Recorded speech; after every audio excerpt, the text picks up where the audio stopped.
This is The Tranquillusionist, in which I, Helen Zaltzman, say some words over serene music by Martin Austwick, all with the purpose of making you feel relaxed and giving your internal monologue a bit of a break. No emotional response required. Previous Tranquillusionists have included lists of champion dogs, 282 salads, gay animals, and Australia's big things. Today, we have a collection of X-constellations. Yeah, even the patterns of stars get retired or fired. On with The Tranquillusionist.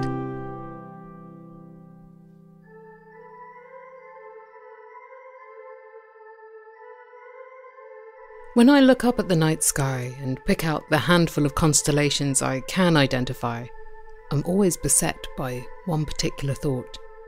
Did this constellation look more like a thing back when there wasn't so much light pollution?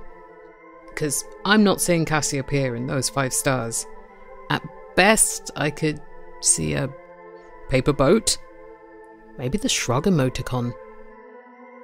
Nowadays, there are officially 88 constellations, according to the International Astronomical Union, or IAU, which formalised that list in the 1920s.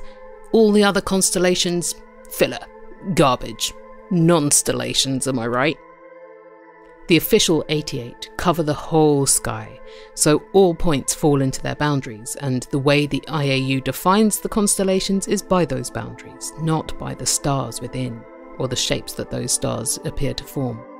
And when the IAU says a celestial body is in a particular constellation, they don't necessarily mean it is one of the stars forming the constellation. It doesn't have to be Orion's belt buckle, they mean it appears within the boundaries of that constellation. The system is for navigation, although that's not a new feature for the concept of constellations. Shapes within the constellations are asterisms, like the Southern Cross, or the Big Dipper or Plough is an asterism within the constellation Ursa Major. Or there's Sagittarius's teapot. Yeah, Sagittarius has a teapot, with steam rising from the spout in the form of the Milky Way. The current official constellation names are strongly influenced by Greco-Roman culture, but throughout history people all over the world have, of course, traced their own stories onto the stars. Before the IAU's official list of constellations, essentially how constellation naming worked for hundreds of years was an astronomer would try to get a name going for that constellation, put it on a star map, and sometimes their name stuck, and other astronomers kept reproducing them on their maps of the stars. But sometimes there was already a more popular name in circulation, so this one would dwindle, and sometimes the name would stick around for a while and then lose currency, and the stars would be reassigned to a different constellation. So let's hear it for some of the constellations that we used to have, but are now X-constellations.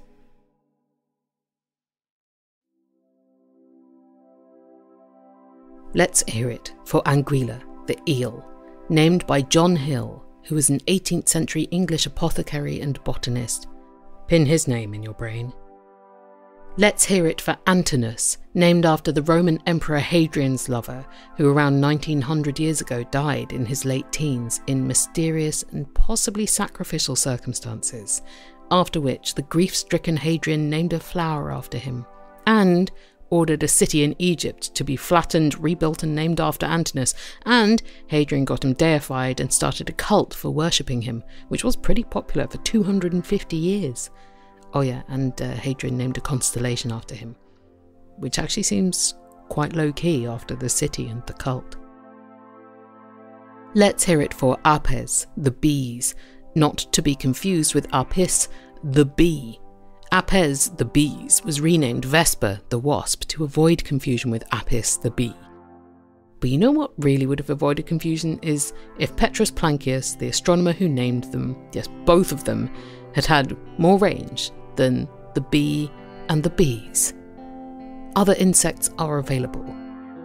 So Apes the bees became Vesper the wasp, which then became Musca borealis the fly, the northern fly, not to be confused with the southern fly Musca australis, which was just the newer name for that old rival Apis the bee. But Musca australis, the southern fly, is the overall winner, because it is still in the official Constellations Club. although now it's just called Musca, the fly, because it doesn't need to distinguish itself from the other Musca because that no longer exists. Its stars are now part of Aries. Bye, bees. There's only room in the sky for one bee, even though it's a bee in a fly costume.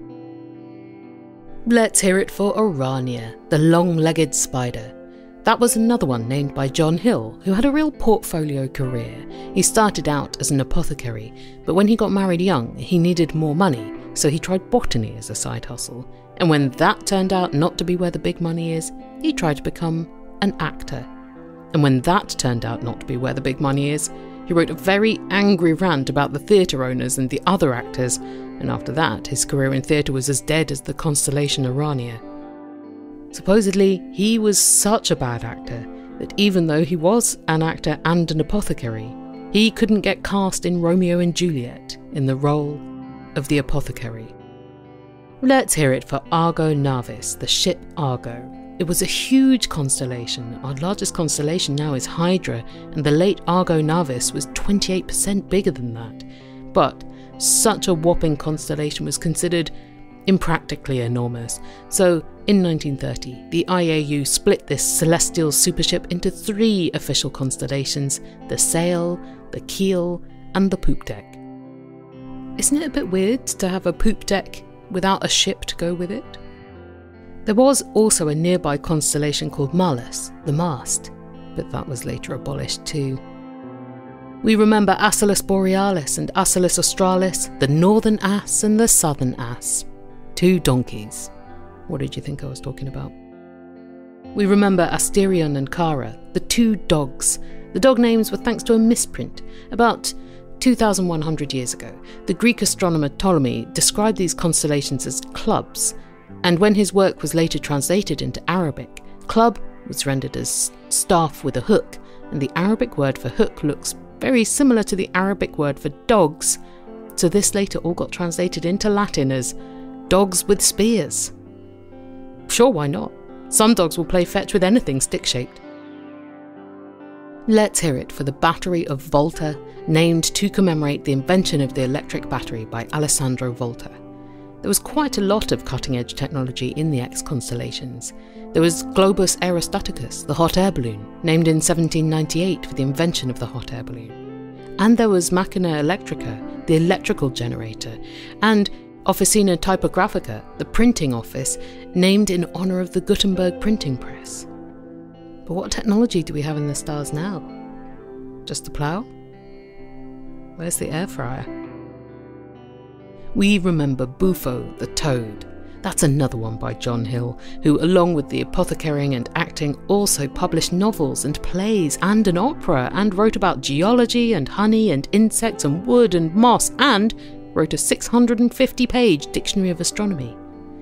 However, none of these were his biggest claim to fame, which will become clear in the course of this Tranquillusionist. Let's hear it for Cancer Minor, the lesser crab, now incorporated into which constellation of the zodiac? No, not Cancer. It's part of Gemini, obviously. Let's hear it for Capra and Haidee, the goat star and the 2 baby goats. Capra was a mythical goat who suckled the baby Zeus. Capra was supposedly so ugly that when she died and Zeus took her skin as a souvenir and wore it in combat, he defeated the Titans in battle because they were like, how am I supposed to fight looking at that? It looks like a dead goat that's been flayed. Gross. And even if it had been alive, that goat wouldn't have been hot. Oh no, now we've died and Zeus is in charge. And that's how Zeus got to be in charge. You do learn a lot from the skies. Let's hear it for Cerberus, the 3-headed dog. Let's hear it for Custos Messium, the harvester of wheat. Let's hear it for Dentalium, the pointy tooth shell. That's another one of John Hill's. John Hill wrote a 26-volume book about plants, but didn't name any constellations after plants. Let's hear it for Felis, the cat. The French astronomer Jérôme Lalande named that one. He said, "The starry sky has worried me quite enough in my life, so that now I can have my joke with it." Jérôme Lalande was a cat guy, and he wanted there to be a cat in the sky. There were big cats in the sky, lions and a lynx, but he wanted there to be a cat. And he got one. just not forever. Alas, no pet is forever. Let's hear it for Frederici Honores, aka Gloria Frederica, meaning Frederick's honours or Frederick's glory. The astronomer Johann Bode named that after King Frederick of Prussia, who had died the previous year. Well, what's the point, Johann? He's not going to know. There are so many royal sycophancy ex-constellations. There's Cor Caroli Regis Martyris, the heart of King Charles the Martyr. King Charles's other organs remain unaccounted for in the skies. There's Gladii Electoralis Saxonici, the crossed swords of the electorate of Saxony. There's Psalterium Georgii, George III's harp. Are we supposed to have constellations for all the monarch's possessions? Because monarchs tend to have a lot of stuff. Look at all these royal items that used to be in the sky. Taurius Poniatowi, the bull of Stanislav Poniatowski, King of Poland. There's Pomum Imperiale, the orb of the Holy Roman Emperor Leopold I. There's Sceptrum Brandenburgicum, the sceptre of the royal family of Brandenburg. The sceptre is the stick royals hold, to signify they're better than you. There's another sceptre ex-constellation, Sceptrum A Manus Justitiae, the sceptre and hand of justice, in honour of King Louis XIV of France, the Sun King.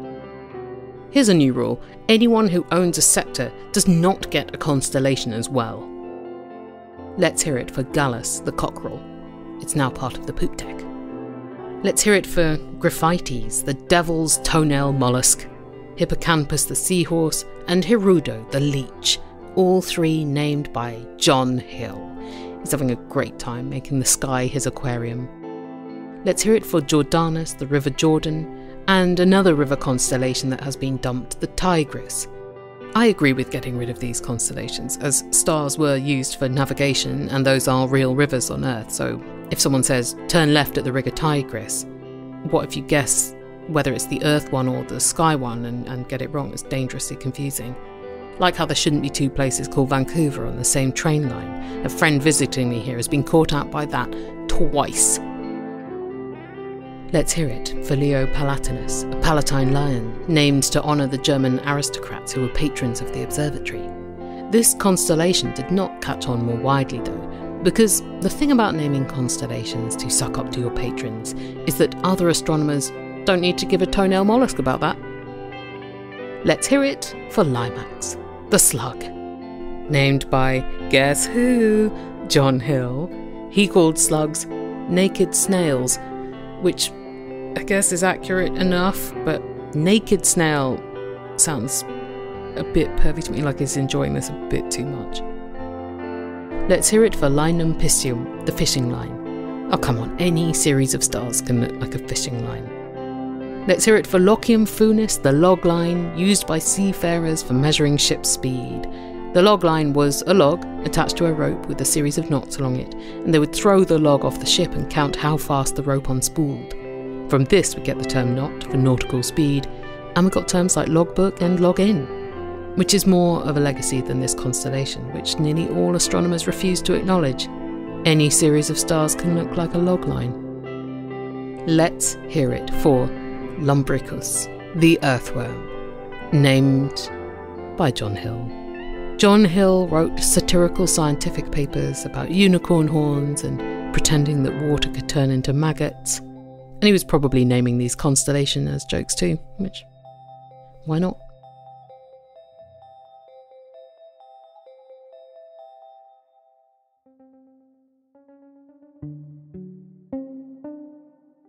Next up, another John Hill special, Manis the pangolin. Cool choice, I say. Let's hear it for Marmor Sculptile, the bust of Christopher Columbus. Shut up, no. His name's already on too much of the Earth. Keep him out of the skies as well.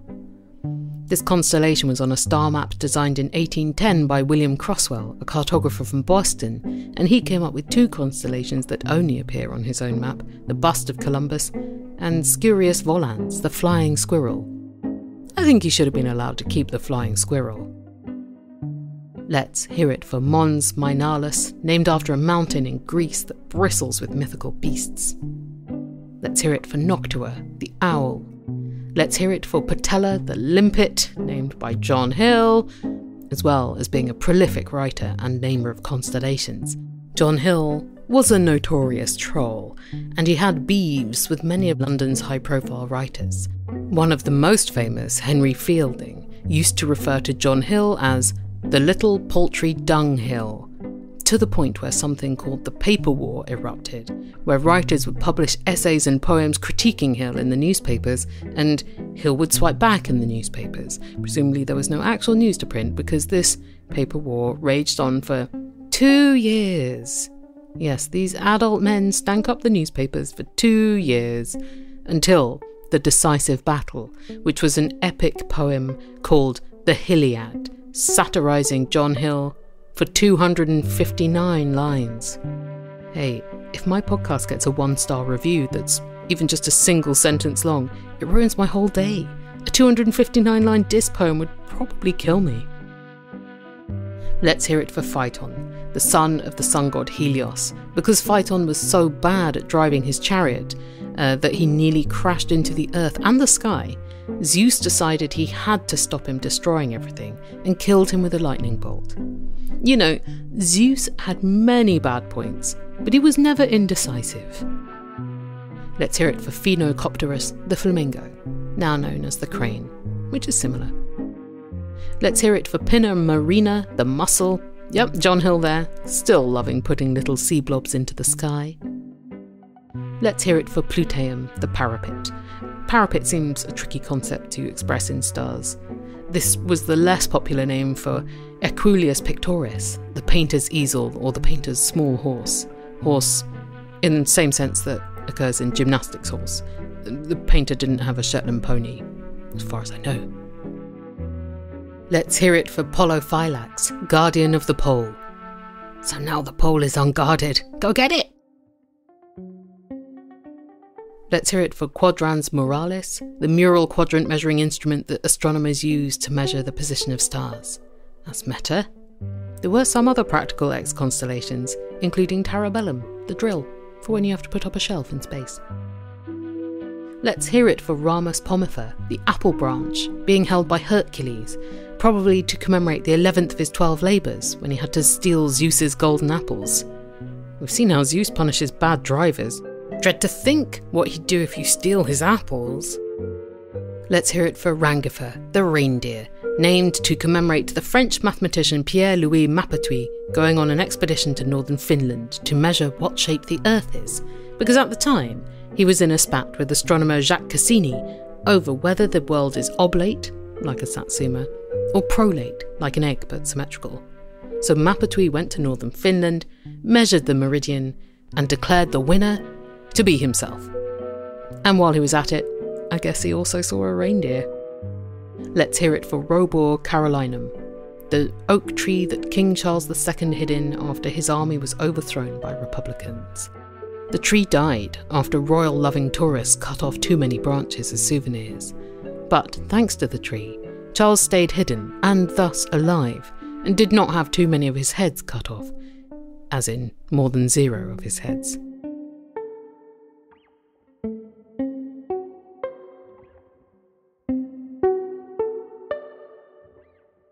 Let's hear it for Sagittar Australis, the southern arrow. Let's hear it for Scarabaeus, the rhinoceros beetle, named by, say it with me, John Hill. Let's hear it for Solarium, the sundial, apparently a very unpopular constellation. What did it do? Not tell the time well? Let's hear it for the Sudarium of Veronica, which was a piece of Saint Veronica's veil with which she reportedly mopped blood and sweat from Jesus' face, and since then the veil has, reportedly, borne an imprint of Jesus' face, and it, reportedly, can restore lost sight, slake thirst, and resurrect the dead. It's the Swiss Army knife of holy relics. But a lot of astronomers didn't believe this constellation existed, which is appropriate for the item in the name, which is of more dubious provenance than the average holy relic, and may not even have had anything to do with Veronica, patron saint of launderers and photographs.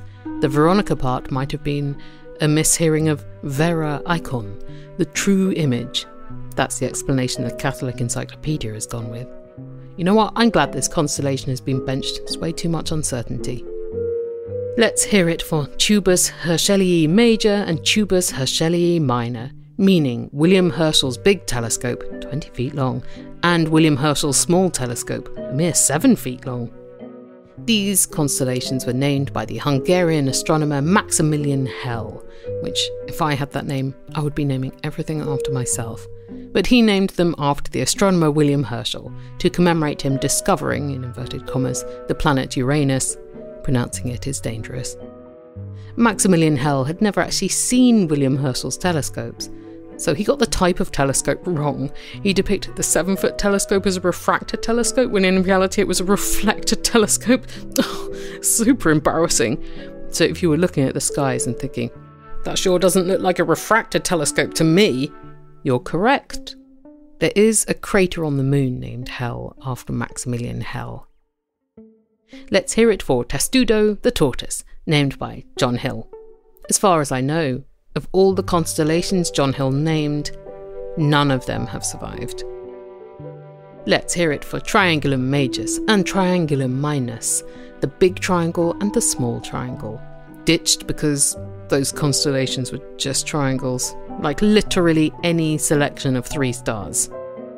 Let's hear it for Turdus solitarius, the solitary thrush, named after an extinct flightless bird.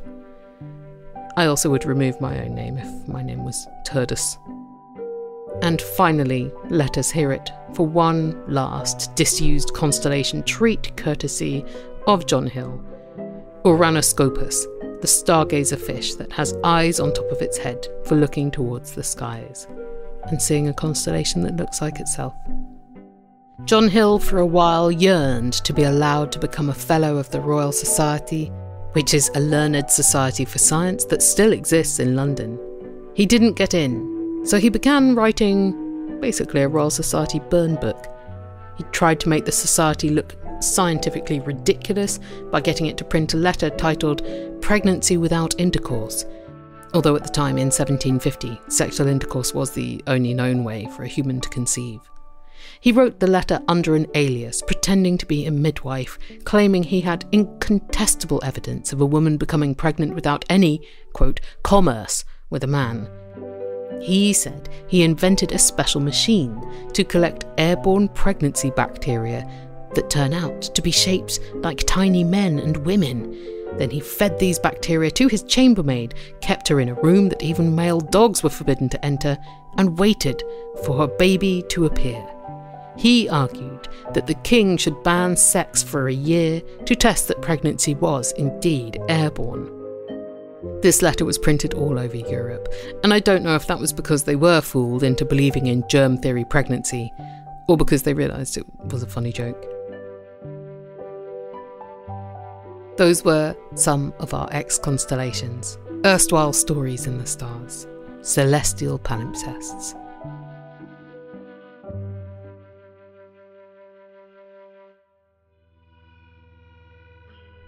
Exciting times over in the Illusiverse, which you can join at theillusionist.org/donate, because our regular live streams are back for the autumn.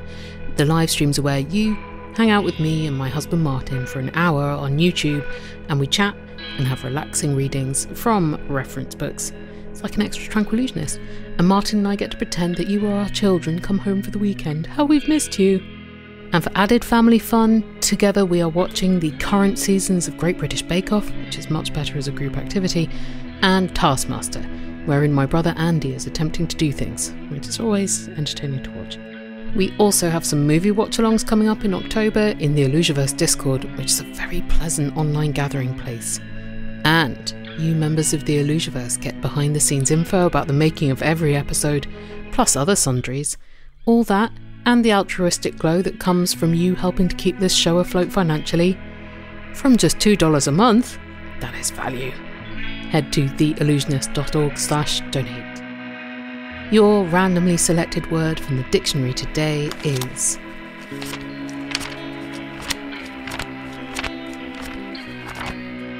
Ventifact.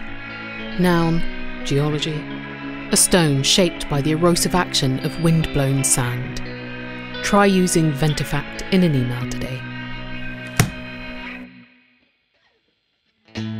This episode was produced by me, Helen Zaltzman. The music is composed by Martin Orstwick of palebirdmusic.com and the podcast Neutrino Watch.